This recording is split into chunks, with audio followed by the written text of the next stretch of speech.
for being here with us this morning at this year's Religion, Culture, and Diversity Symposium, Religious Diversity and Democratic Culture.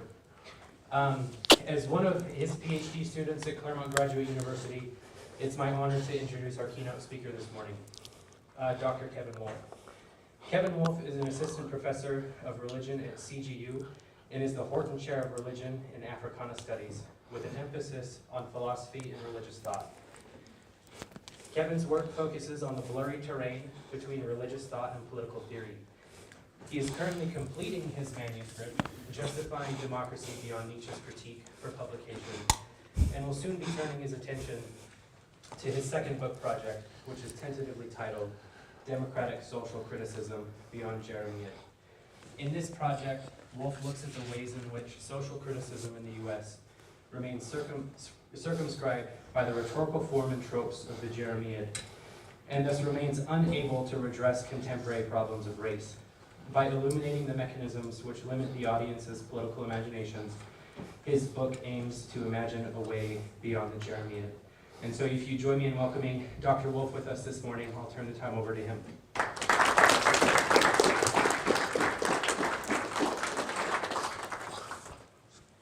Morning. So he was blowing hard because we actually walked up the stairs. So you know, he doesn't get nervous that easily. Question about this mic here. If I move away from this one, would people? You'll need this. I need this one here. Okay. Oh my goodness, staying in one spot. Yeah, I'm not good at that. My students know. So thanks to Brian Birch and the Center for the Study of Ethics for inviting me to participate in this wonderful event. Special thanks to the people behind the scenes that make the event, make events like this run smoothly. Especially Courtney Burns. I saw her just now. Thank you, Courtney. And thank you all for sharing your Friday morning with me. I won't take it for granted. So I'm going to begin with what might be a problematic statement. We live in dark times. We probably hear it all over the place. But the point isn't that other times haven't been dark. But now, there are voices more loudly than at other times, striving to tear whatever democratic threads we've woven together in the fabric of our republic. Over the past couple years, for example, there have been over 250 bills submitted in legislatures in at least 43 states, all expressly, if not explicitly, aimed to make access to voting more difficult for people of color, especially black people. Governors have signed some of these bills into law. Perhaps scarier, in Florida, Governor DeSantis has borrowed from the fascist playbook and has targeted what type of educational content students have access to, whether it is the brilliant novels The Handmaid's Tale or The Bluest Eye by Margaret Atwood and Toni Morrison, respectively. DeSantis has targeted books that deal in any way with non-gender conforming issues, but most loudly he has targeted education about black history and life. Aiming to curtail critical race theory, right, and we talked about this already, it should probably be better called thinking critically about race, right, because critical race theory is taught in law schools, not K through 12, and, you know, few people will name it that in college.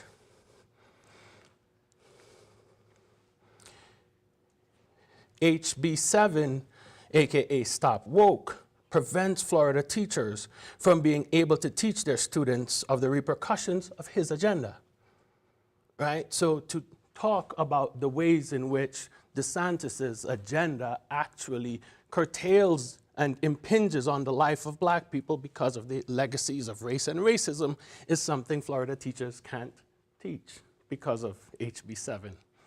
Think about it.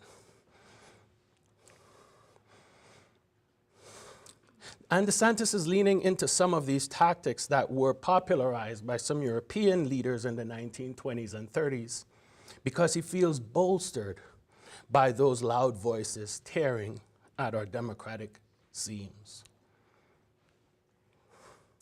Dark times indeed. I shouldn't have taken the stairs. Don't worry, I'll catch my breath eventually. But how are we to confront this? How do we, as social critics, speak to the moment? Perhaps leading us to see, feel, and do something differently. Let me begin today with a question about social criticism. What does the notion mean? And more importantly, what makes the critical critical? Right? In other words, yeah, I'm trouble. All right. Is this better? Yes. All right. So for Nietzsche, criticism involves an analysis of the destructive and creative impulses of our will. When we find that our desire to transform the world results from a reactive dislike of another, especially their power, he wants to question to what end. Simply to replace them on the spectrum of power? However, he suggests, when we find that our desire to transform stems from a critical impulse in us, not motivated by a desire to replace others in their powerful positions, then we are being critical. Perhaps Nietzsche's bar is too high when we are actually faced with injustices, right? Because when injustices call us to actually react. Injustices often call us to replace folk. For Dewey, on the other hand, social criticism emanates from a reconstruction of philosophy and our inherited modes of thought from a quest for certainty, right? We don't need to find the truth in order to do what's right. And instead, kind of turn to experimental inquiry in order to secure goods. What are the goods that are worthy of us risking ourselves? For someone like Simone de Beauvoir, it consists in the experience of being construed as the other. The moment I am othered, all of my thinking becomes more increasingly critical of the form of thought that is deeming me other. So being othered kind of immediately starts that critical endeavor. For Michel Foucault, it stems from providing genealogies of particular discursive formations that reveal the implications and imbrications of power and knowledge, right? So we give accounts of how certain powerful discursive formations became powerful. And in doing so, we can open up, we can see, rather, how things could have been and probably could be different by telling those stories. Similarly for Judith Butler, space for criticism opens up in the very processes of subjection and subjectification which shape us as subjects. The very forces of socialization, home, school, church, that create us into characters that play roles in our life worlds. Who perform those roles, those forces generate opportunities for us to play those characters, sometimes errantly, sometimes deliberately askance, creating space for new moves, for critical moves on those formations that subject us, thereby generating the possibility of critique in a system. And for y'all's favorite, and I saved him for the last person before I actually get to some of the things I want to do today, Karl Marx. You know, I know you all love him. For Marx, the basis of all criticism is the criticism of religion. In his famous introduction to the contribution to the critique of Hegel's philosophy of right, Marx contends, religious suffering, and here I'm quoting him, religious suffering is at the same time an expression of real suffering and a protest against real suffering. Religion is the sigh of the oppressed creature, the sentiment of a heartless world, and the soul of soulless conditions. It is the opium of the people. Of course, we often harp on the opium of the people line, right? Because he does see religion as functioning as this thing that actually blinds us to the conditions. He really does see that. But what if we just imagine for a second that he's at least part right? Right? What if he's right about religion being a sigh, an expression of care in a heartless world? What if he's right about that? What can we do with it? I still think, a la Marx, we need to begin with religion. When turning to Christianity, I agree with Cornel West that the feature that might be key to getting us to see beyond the wool that the status quo pulls over our eyes is that mighty inheritance from the ancient Hebrews, the prophetic tradition. In some ways, similar to Michael Walzer, who in his interpretation and social criticism suggests that prophecy is the paradigmatic form of social criticism. Walzer makes this claim for two main reasons. The first regards his definition of social criticism, arguing that the notion that social criticism is an external activity, that is an activity engaged by a detached critic in a God's eye view. So here he's thinking about people like Robert Nozick and others. Walzer contends that social criticism is an internal argument, and even Edward Said is going to hold something about it, like the detached critic view, where Said is right about a lot more than Walzer, I think, but I think Walzer is right here. It is the educated cousin of comment complaint, Walzer continues. The advantage of conceiving of social criticism as an external, detached activity is that it affords the critic's claim to objectivity.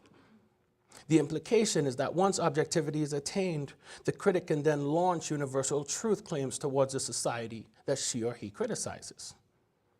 However, Walzer finds that this conception fails to account for most of the best social criticism that we, and here I'm deliberate about the we, have, and that, quote, moral transformations seem to occur much more slowly and less decisively than transformations in, say, science or technology.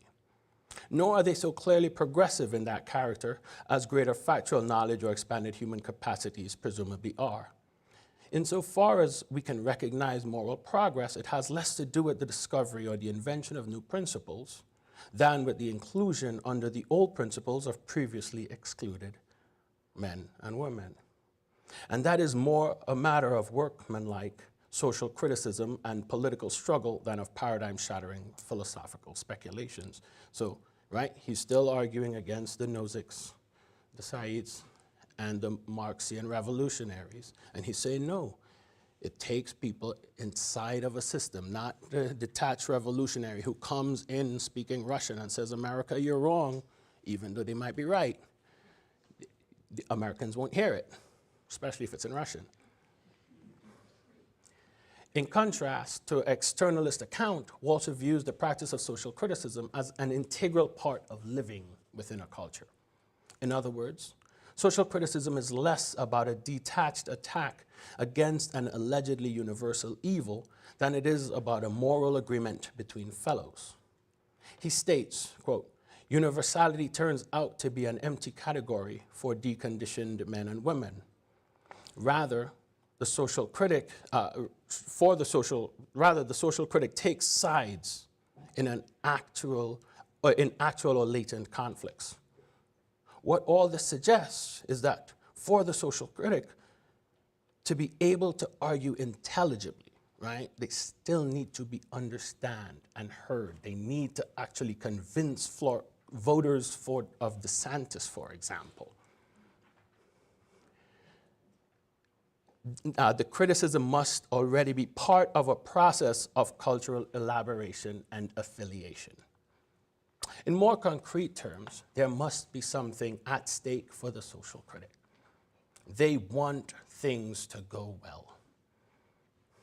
In this view, the social critic is seen as a passionate member of a community who articulates a complaint to her or his fellows. Criticism then depends less on true or false statements about the world than on evocative or unevocative renderings of common ideas. Insofar as social criticism is an internal argument, though, it always faces the charge that it binds us irrevocably to the status quo. This is why I begin by thinking about Foucault and Butler, right? There's a way in which discipline for Foucault always commits us to reproducing, right, those forces that subject us. Sorry if I moved away from the mic. I told you I'll move. I'll try to behave. There are two questions implicit in this charge. Does the critic's connection leave room, enough at least, for critical distance? And are there standards at the same time, are there standards available to her that are internal to the practices and understandings of her own society and at the same time properly critical? Can she understand her society and genuinely be critical of it? Or, right, so the very thing that Butler and Foucault worry about. Walzer deals with the second question first and dismisses it fairly easily, drawing on Marx's insight that about the nature of ideology. Walzer notes that ruling classes bid to maintain their hegemony. In their bid to maintain their hegemony, they tend to posit their interests as universal. Once apologetic work is done on behalf of these interests, the door is simultaneously opened for criticism.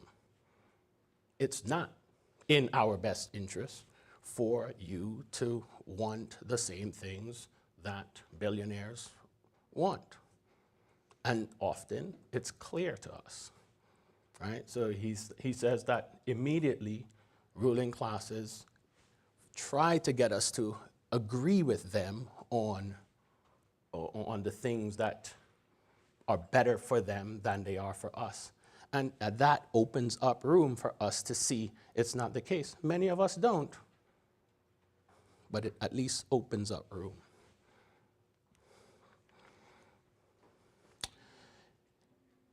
I'm going to quote Walzer one last time. What makes criticism a permanent possibility, according to his account, is the fact that every ruling class is compelled to present itself as a universal class. This self-presentation by the rulers is elaborated by intellectuals. Their work tends to be apologetic, but the apology is of a sort that gives hostages to future social critics. It sets standards that rulers cannot live up to, given their particularist ambitions. It is precisely these agreed upon goods, when not met, which generate the standards for criticism. In turn, Walzer's response to the second question is particularly important for our purposes. Recognizing how the critic's connection leads to apologetics, Walzer admits that criticism requires critical distance. The problem is, how is this distance gained and measured? Walzer responds. Criticism does not require us to step back from society as a whole, but only to step away from certain sorts of power relationships within society. It is not connection, but authority and domination from which we must distance ourselves. Marginality is one way of experiencing this distance. Certain sorts of internal withdrawal provide other ways, a little to the side, but not outside. Critical distance is measured in inches. It is through the critic's marginality that she or he gains the vision to include previously excluded women and men under the old principles.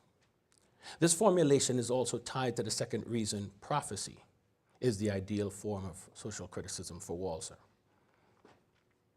The second reason for Walzer's claim that prophecy is paradigmatic has to do with the view of the prophet. For Walzer, the prophet fits the aforementioned criteria to social criticisms ideally. He says, the first thing to notice is that the prophetic message depends upon previous messages. In this regard, prophecy is not about invented or discovered principles, but rather it is an interpretation of shared traditions and already held beliefs. He continues, prophecy aims to arouse remembrance, recognition, indignation, repentance. In Hebrew, the last of these words derives from a root meaning to turn back, to turn back, to return. And so it implies that repentance is parasitic upon a previously accepted and commonly understood morality. The same implication is apparent in prophecy itself. The prophet foretells doom, but what motivates his listeners is not only fear of coming disasters, but also knowledge of the law, a sense of their own history, and a feeling for the religious tradition. Furthermore, although connected to the society for whom she foretells doom, the prophet is still viewed as a marginal figure. In Walzer's terms, if the prophet sometimes looks at the city from a distance, he more often looks only at the city's rich and powerful citizens from a distance, that is, from the perspective of the women and men they oppress. This conception of connected marginality, that is connected to the traditions but opposed to the authority, is witnessed in the prophecies of Amos, Walzer's consummate example. In the dispute between Amos and the priest Amaziah, it is the prophet who appeals to the religious tradition, the priest only to the state. All right, so I'm looking at the time. I was gonna, so I will move away here. So, right, so for Walzer is going to look, and he's reading Weber here, right, at the ways in which in the ancient world, I roam. Right, so Weber is, in looking at, the ancient Hebrews, Weber is going to look at the ways in which, right, we often take the prophet as the mad person who goes out to the wilderness and comes back with the revelation, the discovered thing.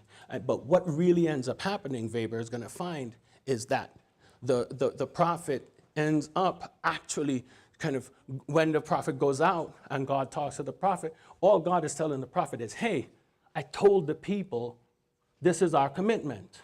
And they're breaking their commitment. Oh, I'm messing you up too? Oh, okay. That we're breaking our commitment. And the prophet is going to come back and with the revelation, hey, y'all are messing up. Y'all are breaking the commitment. And the priests, in response to the prophet, hey, you shut up, because the state, the authorities interpreted our relationship to God in this way, right? And that's what the argument ends up being about. Cornel West is going to agree with this account, with Walzer's account drawing on Weber's, and I agree with West. Where West is going to push the argument a little further is, let me find a quote here.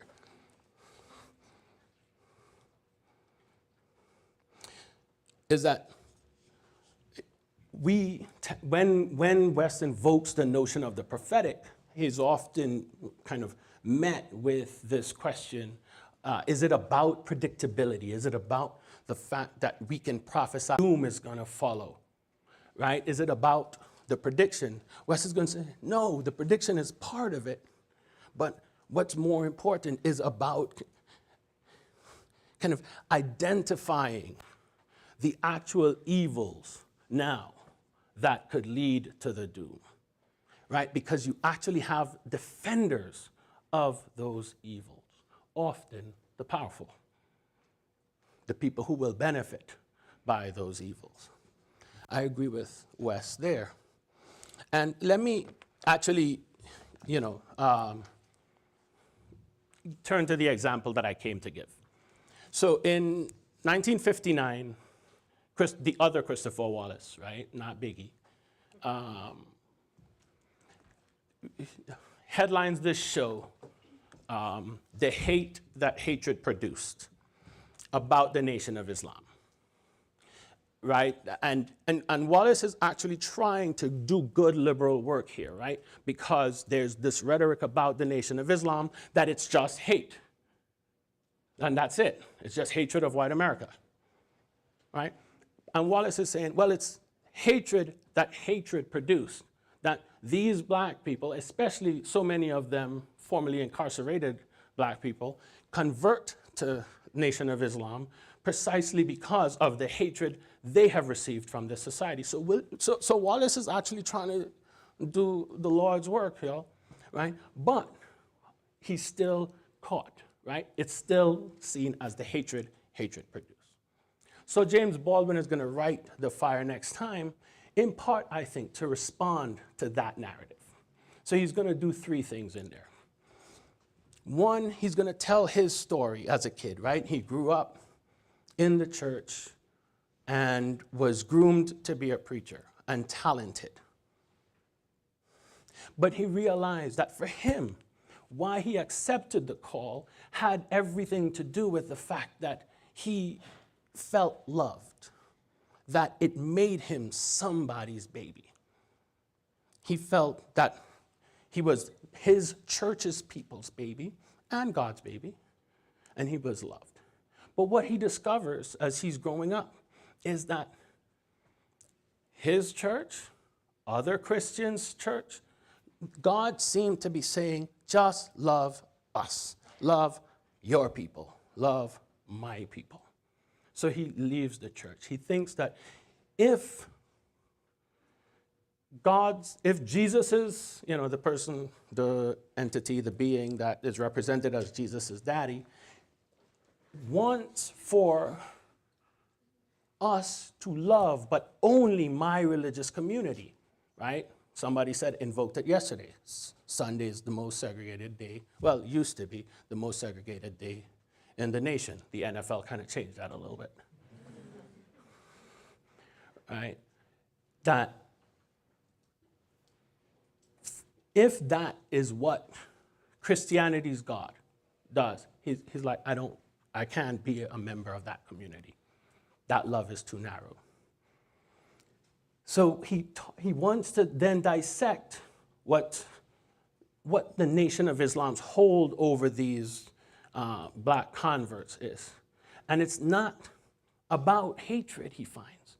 It's actually that Elijah Muhammad actually preaches love to people, to some of the most unloved people in this nation's history, right? These people who are told that they're nothing, who are lost in jail for no reason half the time, right? Elijah Muhammad preaches love to them. That's what Baldwin discovers, that it ends up being that the Nation of Islam is telling these people, you are loved by me, by us, by God. But what Baldwin ends up criticizing, right, what he rejects, is that if and he's going to say to Elijah Muhammad, if your God, Elijah Muhammad, ends up being about your community, just love your community. We just got to love ourselves because the world hates us. Then your God's too narrow too. So I came here today to really ask us to think in that Baldwinian line. Who does your God call you to love? If we're going to actually face the forces that are trying to tear those threads of, the few threads of democratic possibility that we've achieved, and they try to render it. And our God only wants us to love our communities. Maybe your God is too narrow. Maybe our God is too narrow. Like Baldwin, we need a God that gets us to love those LGBTQ plus kids who are in danger, who many of them are going through psychological trauma because of the way people talk about them, because of the policies people talk about them. We need to think about those communities that can't get to learn about the ways in which certain policymakers' policies affect their futures. So I'm with Baldwin. If your God doesn't get you to love those people, think about how narrow that God might be. Thank you.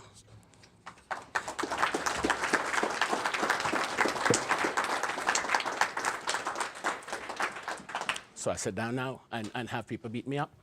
Yeah, if you want to sit and be grilled, Can I get some water? that's fine. Please.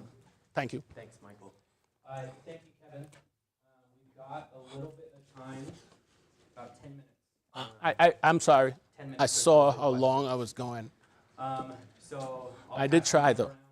Couple of things to keep in mind: it's question and answer, not statement and statement.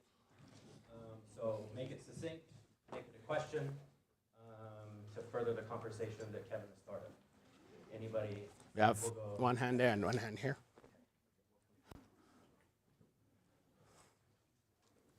Hi, thank you so much for your talk. That was enlightening. Oh, thank you. I guess I have a question about something you said towards the beginning, more towards the beginning. You mentioned that those individuals most apt for social critique or social commentary, social criticism, are those in the margins.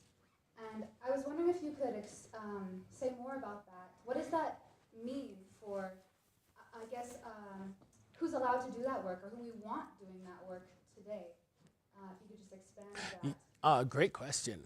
I love that second piece, kind of like who's allowed.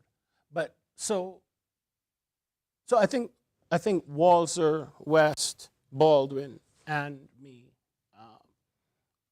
would agree on that anyone could be the social critic, even a member of the powerful elite. Is it not working? Even, is it working? Oh, okay. So I just need to be closer. Even members of the powerful elite. But what happens, and this is where my marginality ends up being crucial, and I think Walter hits it right here, is that if you are a member of the elite, for example, you either have to experience it somehow, right? So Gautama, the Buddha, right? He leaves the palace and he sees it. And in seeing it, he is transformed, right? So it could be that dramatic, or it could be like Dewey is going to suggest. How do we think, or how do we actually get new ideas? Often we get new ideas precisely by talking to somebody who we would have ignored. The scientists talk to the humanists talk to the social scientists. Thank you. So who's allowed to be the social critic? Anyone. How marginality is achieved, it ends up being by recognizing somebody outside of your fold and the impact kind of your set of privileges might have on their life. And again, if we all start with the claim that we're committed to this democratic experiment, and you hear that, oh, my privileges are actually anti-democratic, that should force you to think, see, and maybe feel differently. But all of it's hope. Laurie? Dr. Wolfe, you talked about being insiders and outsiders to foment change. So you gave examples of some, we can't be a Russian and give comments to the Americans. And be listened to. Or and be listened to. Even if you're right. Even if you're right, amen. And you also gave examples of the prophet being the insider, Baldwin being the insider who then left. When do you think we stay on the inside to help change, and when do we leave because it's insupportable? So this is why thinking about it as, why marginality ends up being such a kind of important notion for the project, because the outsider rarely if we actually think of democratic change as gradual, right? I don't know if we have to agree on that. But if that type of change is gradual, the outsider rarely ever affects change at all, right? The outsider is just put in bedlam, ignored, sent back to wherever they're sent back to, right? So it often, somebody who is an insider, they either start off as marginal and find ways to get heard, often by convincing people in power to listen to this marginal position. Sometimes you have people like Dewey who actually sees that a feature of human history that has allowed us to survive, right? Because existence wants to slaughter us, right? Just think about what the weather has been doing, right? Existence really, really wants us to either die out or get better at all sorts of technology, right? And how do we get better? We actually pay attention to things that we didn't hear, listen to before, things that people have been saying, and incorporate it into how we think about facing future problems. So the outsider never affects change. The insider, if they kind of are just committed to the way things are, never affect change. So it ends up being the insider or the person who started out in a marginal position who kind of actually can and have historically affected changes. I don't have a mic, so. Okay. So well, no. Christian gave it to somebody. I'm sorry. I'll. No, I just wanted to ask, so you said that, like, you have to ask yourself, like, what your God, like, considers, what was it, like, marginalized? Who is your God asking you to love? Okay. Is it just me and mine?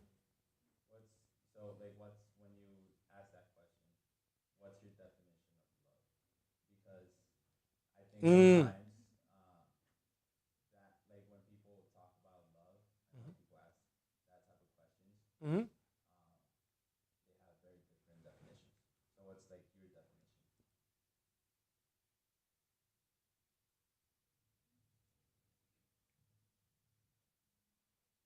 It's a hard one.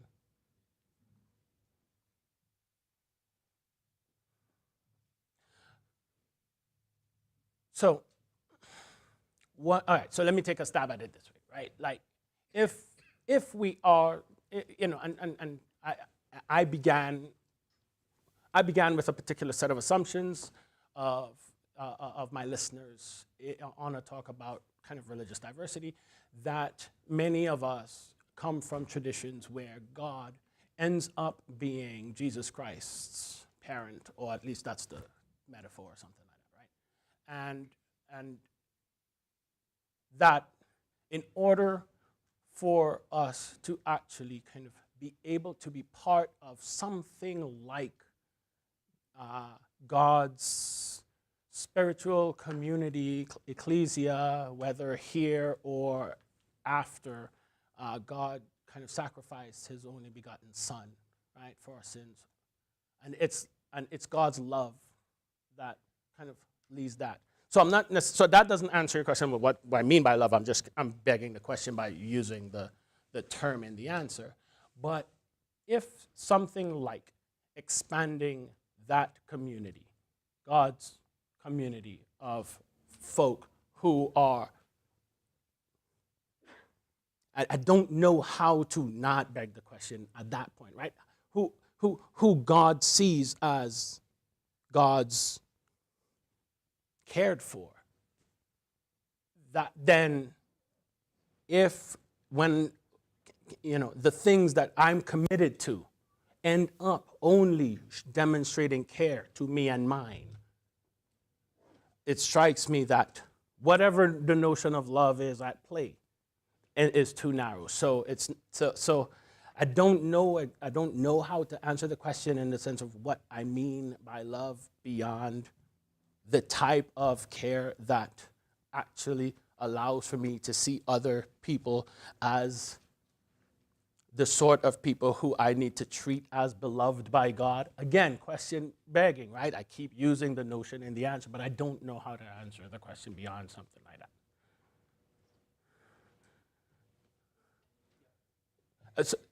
Oh. And then one more after. I just wanted to ask about, follow up on what you talked about for Governor Ron DeSantis. Mm-hmm. So I'm from Florida. I'm about to get in trouble here. Well, there's a lot of, he's really popular in Florida. So I'm wondering if you had the opportunity to meet with him privately, apart from cameras, because he often plays to cameras to prepare to lead up for a likely presidential run. Mm-hmm. If you were able to meet with him privately, what would you say to him? That's first part. And then secondly, if you could meet with some of his supporters privately, what would you say to them in response to their support for his current positions? So yeah, to him, probably not much. I don't know. I haven't thought about it, and it's one of those questions where we should exchange emails so that I could actually think about it and get an answer to you. In terms of his supporters, and here I really came prepared for the kind of the religious pluralism and diversity question, right? So if, let's say, they just tend to be folks who are serious about bringing their kind of religious personalities into their political decision-making processes, I would say something similar to what I take Baldwin to be saying, right? And how I tried and failed to respond to the previous question about how is it, especially given the ways in which some of the things he's up to actually mirrors things we've seen in the 1920s and 30s in Europe, how is it we could lend support? And how do we make consistent the stories about the religious narratives in our lives with the actual effects on others that these policies are having? It strikes me that there's a genuine disconnect. And people then start compartmentalizing and saying, well, I like this thing, I like that thing. And what I would try to do is say, okay, but what about if we don't compartmentalize? Or if we were to say, well, this other thing that you keep not wanting to think about is just as important as that. How does that transform your thinking if we see these things as equally important, or maybe this as even more so? So that's kind of how I would try, how I would try with voters.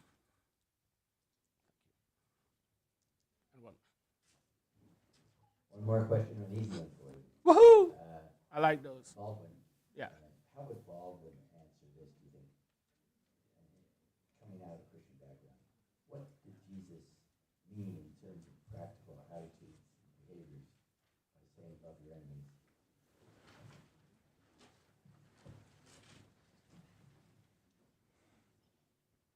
Yeah, I mean, so I take it, I take Baldwin himself as a perfect example, right? So Baldwin keeps going to Paris. So one type of example is Baldwin keeps going to Paris in part to get away from America, but he keeps coming back, right?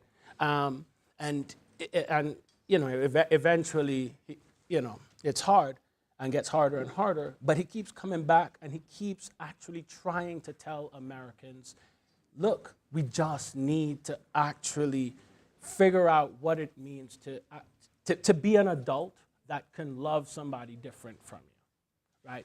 The fact that I keep coming back as an example of that type of Jesus attitude, that love thy neighbor because love thine enemy because you all have keep proving, right? So by the time he writes No Name in the Street, white America has proved that it sees black leaders as their enemies, right? They're just killing out black leaders. COINTELPRO, for example, is just doing them in. So, I don't know. Hopefully that answered the question. Well, Thanks so much again, Kevin. Thanks for giving me all Friday morning.